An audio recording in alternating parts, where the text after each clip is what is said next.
Indonesia dan Malaysia, dua raksasa Asia Tenggara, kini berada di jalur modernisasi militer yang sangat kontras. Sementara Indonesia berani mengambil jalan pintas dengan mengucurkan 8,1 miliar US dollar untuk mengakuisisi 42 unit jet tempur Rafale, pesawat Omnirol canggih yang dijuluki pembawa supremasi udara.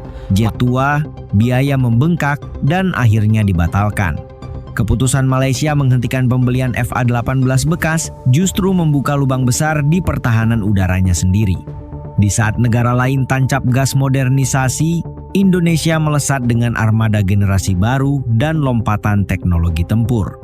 Jika jurang kekuatan ini terus melebar, peta dominasi langit Asia Tenggara bisa berubah drastis dan dampaknya tak akan kecil bagi keseimbangan kawasan. Keputusan Malaysia membatalkan akuisisi FA-18CD bekas Kuwait menjadi titik balik yang mengejutkan. Setelah evaluasi teknis oleh Royal Malaysian Air Force, risiko biaya perawatan, kesiapan tempur, dan umur pakai dinilai terlalu tinggi. Alih-alih memperkuat pertahanan udara, langkah itu justru membuka kekosongan strategis yang belum punya solusi cepat. Padahal jet tersebut semula dirancang sebagai interim fighter untuk menutup celah pasca pensiunnya MiG-29 tanpa tambahan armada berat. Beban kini bertumpu pada Sukhoi Su-30 MKM dan sejumlah Hornet aktif yang jumlahnya terbatas. Dalam lingkungan kawasan yang dinamis, keterbatasan kuantitas sama krusialnya dengan kualitas. Malaysia secara rasmi membatalkan cadangan membeli pesawat terpakai F-18 Hornet milik Kuwait selepas penilaian mendapati ia tidak kompetitif untuk jangka panjang tentera udara diraja Malaysia. Pengumuman ini disahkan Timbalan Menteri Pertahanan Adli Zahari di Dewan Rakyat 26 Februari 2026. Dengan keputusan itu, Hornet Kuwait terkeluar daripada senarai perolehan Kementerian Pertahanan. Penilaian teknikal mendapati pesawat terpakai ini berisiko dari sudut logistik jangka panjang. Antara faktor kritikal, tempoh penerimaan yang panjang, kelewatan tarikh operasi, serta ketiadaan jaminan sokongan penyelenggaraan. Kuwait menetapkan pesawat hanya boleh diserahkan 12 hingga 18 bulan selepas mereka menerima jet baharu. Syarat ketat dari Amerika Syarikat pula menambah kerumitan integrasi ke dalam TUDM. Dagang News sebelum ini menulis, TUDM wajar melupakan Hornet terpakai dan segera mendapatkan pesawat tempur pelbagai peranan, MRCA baharu. Kini, keputusan MINDEF membuka ruang untuk semakan semula perolehan MRCA. Pembatalan Hornet Kuwait bukan sekadar keputusan teknikal, tetapi langkah strategik menentukan hala tuju pertahanan udara Malaysia. Situasi ini kontras dengan percepatan modernisasi Indonesia. Saat Malaysia masih menghitung ulang opsi, Indonesia sudah mengamankan kontrak Dassault Aviation Rafale dan melanjutkan proyek bersama KF-21. Perbedaan tempo inilah yang mulai membentuk persepsi ketimpangan kekuatan udara di Asia Tenggara. Dalam strategi pertahanan, momentum adalah segalanya.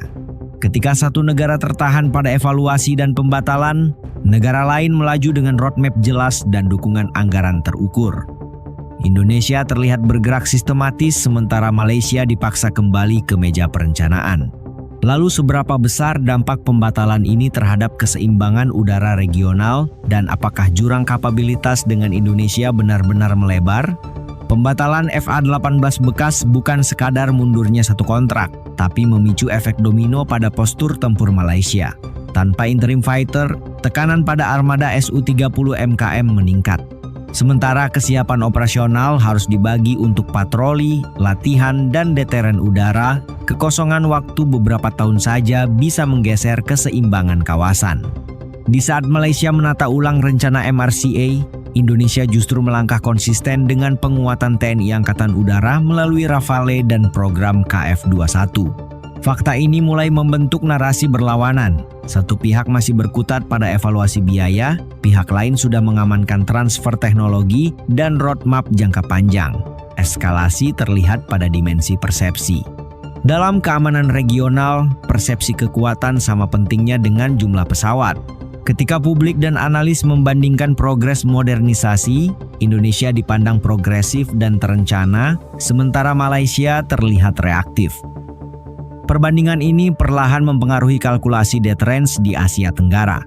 Tekanan fiskal dan politik domestik Malaysia turut memperkomplikasi keputusan. Setiap opsi upgrade Sukhoi Su-30 MKM, tambah FA-50, atau beli jet baru menuntut komitmen besar. Sementara itu, Indonesia memanfaatkan momentum untuk memperkuat posisi tawar dan interoperabilitas dengan mitra global, memperlebar jarak kapabilitas secara bertahap. Indonesia dan Malaysia, dua raksasa Asia Tenggara, kini berada di jalur modernisasi militer yang sangat kontras. Sementara Indonesia berani mengambil jalan pintas dengan mengucurkan 8,1 miliar US dollar untuk mengakuisisi 42 unit jet tempur Rafale, pesawat Omnirol canggih yang dijuluki pembawa supremasi udara. Malaysia justru kekeh pada solusi hemat anggaran dengan pembelian F-18 Hornet bekas dari Kuwait. Mengapa ada perbedaan strategi yang begitu mencolok? Apakah Rafale benar-benar akan menjadi Indonesia penguasa udara ASEAN?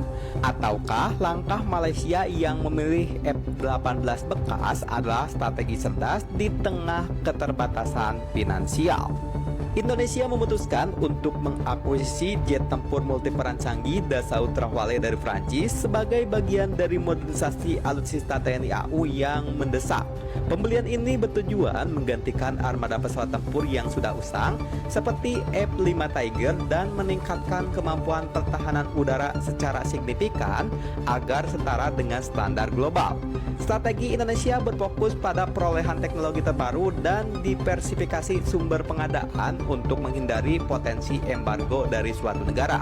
Sementara itu, Malaysia menunjukkan minat dan dalam beberapa laporan bahkan telah menyetujui untuk membeli pesawat tempur F-18C atau D Hornet bekas dari Angkatan Udara Kuwait. Langkah Malaysia ini dipicu oleh krisis armada udara yang kritis, di mana jet tempur lama seperti MiG-29N telah pensiun dan sisa armada seperti Su-30 MKM serta F-18D mereka sendiri telah mencapai paruh usia operasional. Akuisisi jet bekas menjadi solusi cepat dan efisien untuk memperkuat kesiapan tempur mereka. Lantas jika tren ini berlanjut, bagaimana konfigurasi kekuatan udara Asia Tenggara 5 hingga 10 tahun ke depan? Dari seluruh dinamika ini terlihat jelas bahwa arah kebijakan menentukan hasil akhir.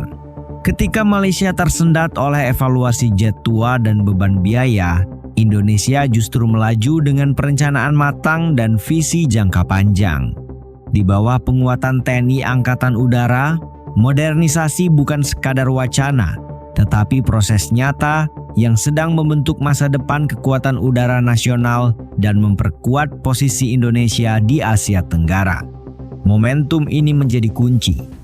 Selama konsistensi terjaga, Indonesia berpotensi menjadi referensi kekuatan udara paling progresif di kawasan. Kalau menurut kamu video ini bermanfaat, jangan lupa klik like, tulis pendapat kamu di kolom komentar, dan subscribe biar kamu nggak ketinggalan pembahasan di video selanjutnya.